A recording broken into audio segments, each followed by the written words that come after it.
வீட்டில் என்ன பண்ணிட்டாங்க, ஹாஸ்டலில் பொண்ணு காணோன்னு ஹாஸ்டல் மேலே கேஸ் கொடுத்துட்டாங்க. ஹாஸ்டல்காரங்க என்ன பண்ணிட்டாங்கன்னா, ஹாஸ்டல்லேருந்து பொண்ணு காணமேன்னு ஸ்டேஷனில் கம்ப்ளைண்ட் கொடுக்கும்போது என்னை 2 நாள் தான் போலீஸே வராத இடத்துல கொண்டு போய் வச்சுருந்தேன். அந்த இடத்துல வந்து 2 நாளில் என்னை பிடிச்சிட்டாங்க. பிடிச்சி போக்சோ கேஸ்லாம் உள்ளே இருந்தேன். வயசுல இருந்தா பிரிச்சாங்க. அதுக்கப்புறமா வயசான பிறகு அந்த பொண்ணே ஓடியாந்தது. வயசுல இருந்தானே பிரிச்சாங்க. நான் உன் கூட தான் இருப்பேன், உன்னை விட்டு நான் வேற எங்கேயும் போக மாட்டேன், எல்லாருக்கும் தெரியல, இத்தனை வருஷமா லவ் பண்ணிட்டு நான் யாரு கூட போவேன்னு சொல்லிட்டு அவங்க வீட்டை விட்டு நான் கூப்பிடல, எதுவுமே பண்ணல. பஸ்ஸை விட்டு பஸ்ஸில் ஏறி எங்கள் ஊர் பஸ் ஸ்டாண்ட் வந்து நின்றுன்னு ஃபோன் பண்ணு, நீ வரல நான் செத்துருவோம் அப்படின்னு சொல்லும் போது நான் போகிறேன். ஒரு பக்கம் அது விக்கிரக ஆராதனை பண்ணுற பொண்ணு, என்னால் அதை என்ன பண்ண முடியாதுன்னா எடுத்துக்கிறேன். என்னால் அதை என்ன பண்ண முடியாதுன்னா எங்கள் வீட்டுக்கு கூட்டணும் வர முடியாது. எங்கள் அப்பா அம்மா என்ன பண்ணுறாங்கன்னா, பாவம் முன்னையை பார்த்து யாரையோ ஒருத்தரை கட்டி இதனடா போகிற, இத்தனை வருஷமாக லவ் பண்ணலை, குடிக்கும் போது கஞ்சா அடிக்கும் போதெல்லாம் அந்த பொண்ணு உன்னை நம்பி தானே இந்த கூப்பிட்டுடா பார்த்துக்கலான்னு சொல்கிறாங்க. என் கூட வீடியோ பிடிச்சினுக்கிற தம்பியை சொல்கிறான், நோ உனக்கு நானா மனசே இல்லையாண்ணா, அந்த அக்கா வந்து அப்படி அழுகுறாங்க, நீ நானா இந்த மாதிரி பண்ணுற. போவே இல்லை. இப்போ அந்த பொண்ணை ஏமாத்திட்டேன் தானே, என் பக்கம் பார்த்தா நான் நீதிமான் மாதிரி. நான் என்ன பண்ணிட்டேன், நான் ரசிக்கப்பட்டேன். நான் அவள் தான் ஏசுப்பாக்குள்ளே இருக்கிறேன், நான் ஊழி செய்கிறேன், நீ எனக்கு செட் ஆக மாட்டேன்னு நான் சொன்னாலும், நான் என்னை நீதிமானாக ஆக்குனாலும் நான் அந்த பொண்ணை ஏமாத்தின கணக்கு தான். அது ஏமாந்து போன ஒரு சூழ்நிலை தான். நான் அனுப்பிவிட்ட மறுநாள் அந்த பொண்ணுக்கு அவருடைய தாய் மாமாவை கல்யாணம் பண்ணி வச்சாங்க. மூளை வளர்ச்சி கம்மி, பைத்தியம் அந்த ஆள். இந்த பொண்ணுக்கு 18 வயசு, அவருக்கு 32 வயசு. கல்யாணம் பண்ணி வச்சாங்க. அந்த பொண்ணு ஏமாந்து போன சூழ்நிலை தானே. ஒருத்தரை நம்பி போனா என் வாழ்க்கைக்கு நானாவே உன்னை தேர்ந்தெடுப்பேன்னா இப்படிப்பட்ட சூழ்நிலை வரும். சிம்சோனுக்கு வந்தது சாகத்தக்கதா.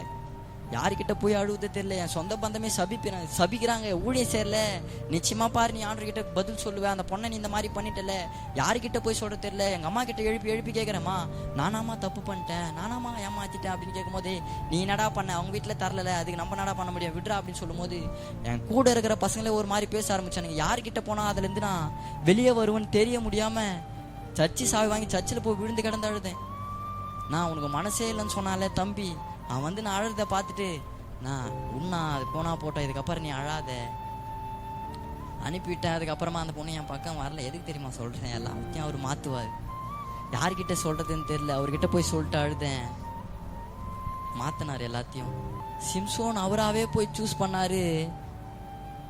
செத்துலாம் போல, எதுக்கு இந்த வாழ்க்கை, எதுக்கு இந்த வாழ்க்கை, இப்படிப்பட்ட ஒரு நிலை வரும். உன் முன்னாடி நிற்கிற சரியான சைக்கோங்க நான். பிச்சைக்காரங்க ரோட்ல நாங்கள் வழிப்பறிக்கு போகும்போதெல்லாம் அந்த நேரத்துக்கு காசு இல்லைன்னா ரோட்ல பிச்சை எடுப்பாங்களே, அந்த பிச்சை எடுத்துன்னு உட்காந்து இருந்தா அவங்க கிட்ட ஆச்சு காசு பிடுங்குவோம். ரோட்டு ஓரத்தில் இந்த கோவில் ஓரத்தில் பொட்டி கடை இருந்தேன்னா அதெல்லாம் கல்லை தாச்சு வச்சு அதில் இருக்கிறதெல்லாம் திருடுவோம். வெட்டிலாம் போனை பிடிங்கிருக்கிறேன். அப்படிப்பட்ட என்ன தான் அவர் மாத்தினாரு. எதுக்காக தெரியுமா சொல்றேன், அதெல்லாம் விட்டு தூரம் வந்து நான் ஒருத்தருடைய அன்பை ருசி பார்த்து உங்ககிட்ட பேசுறேன். நீங்களாவே உங்க வாழ்க்கைக்கு உன்னை சூஸ் பண்ணுவீங்கன்னா நிச்சயமா அது ஒரு நாள் இப்படிப்பட்ட ஒரு சூழ்நிலை நிச்சயமா வந்து முடியும். ஏன்டா இப்படிப்பட்ட ஒரு வாழ்க்கை வாழ்ந்துட்டோம், நம்ம செத்துடலாம் போலயே வரும், நிச்சயமா வரும். அதுல எந்த மாற்றமும் இல்லை. ஒண்ணுமே இல்லாததான் உங்க வாழ்க்கை. நீங்க அழணும், நீங்க சாகணுன்றதுக்காகவே பிசாசு எதையாச்சும் ஒன்று எடுத்துன்னு வந்து காட்டுவான். ஆதியாகமம் 3:1 படிங்களேன், 3:4 படிங்களேன். ஆண்டவர் எல்லாத்தையும் படிச்சுட்டாரு, நீ எது வேணா பண்ணுடா, நீ இதை மட்டும் பண்ணாத அப்படின்னு சொல்லும் போது, ஆனா அவன் எதை கொண்டு வரானா, அவர் எது வேணான்னு சொன்னாரோ அதை எடுத்துன்னு வந்து காட்டுறான். ஆதியாகமம் 3:4 படிங்களேன். அவர் என்ன சொன்னாருன்னா, ஆண்டவரே இதை மட்டும் சாப்பிட்றாத, உனக்கு நான் எல்லாமே கொடுத்துட்டேன், நீ கேட்காததெல்லாம் உனக்கு நான் கொடுக்குறேன், நீ என்ன பண்ணாதனா இதை மட்டும் சாப்பிடாத, இதை மட்டும் பண்ணாத, இவனை மட்டும் பார்க்காத அப்படின்னு சொல்லும் போது பிசாசு அங்கதான் கொண்டு வரான். ஏய் நீ இதை சாப்பிடு, நீ என்ன பண்ண மாட்ட, நீ சாவ மாட்ட. பிசாசு இப்படிதான் கொண்டு வருவான். ஏய் இவனை பாரு, அவன் எவ்வளவு அழகா பைபிள் படிக்கிற பையன் தெரியுமா, நீ அவனை பாத்தியானா நிச்சயமா உன் வாழ்க்கை மாறும். ஏய் நீ இந்த பொண்ணை பாரு, இதை பார்த்தியானா நிச்சயமா உன் வாழ்க்கை மாறிடும், உன் எதிர்காலம் அப்படி ஆகும், உன் எதிர்காலம் இப்படி ஆகும்னு கண்ணுக்கு முன்னாடி எடுத்து வந்து பிசாசு வைப்பான் கண்ணியை. ஆண்டவர் எல்லாத்தையும் சொல்லிட்டு இந்த பிசாசு என்ன பண்றான்னா அதை எடுத்துன்னு வந்து காட்டுறான். நீ இத்த பாரு. இவங்க கொஞ்ச நாள் யோசிச்சாங்களா பாருங்க, ஒண்ணுமே இல்லாம மண்ணா இருந்த எண்ணெய், 4 பேர் மதிக்க கூடாத எண்ணெய், நடந்து போனா மெதிக்கிற என்ன அவர் உருவாக்கி ஒரு தோட்டத்தை உண்டாக்கி நான் கேட்காததெல்லாம் எனக்கு எல்லாத்தையும் படிச்சு சொல்லிட்டாரு. வெளிச்சம் நல்லது என்று கண்டு இது நல்லது அது நல்லதுன்னு எல்லாத்தையும் படிச்சுட்டு சொல்லிட்டாரு. மனுஷன் தனியா இருப்பது நல்லதல்ல, அவருக்கு தெரியுது. அப்போ அவருக்கு தெரியும்.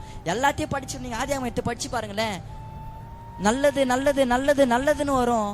ஆனா ஒரு இடத்துல மட்டும்தான் நல்லதல்ல அப்படின்னு பார்த்தாராம். மனுஷனை உண்டாக்கினது மனுஷன் தனிமையா இருப்பது நல்லதல்ல. அப்போ நம்ம தனிமையா இருப்பதோ அது அவர் விரும்பவே இல்லை. அவராவே என்ன பண்றாருன்னா உருவாக்கி எத்தனை வந்து 2 பேரையும் ஒன்னா சேர்த்து வைக்கிறாரு.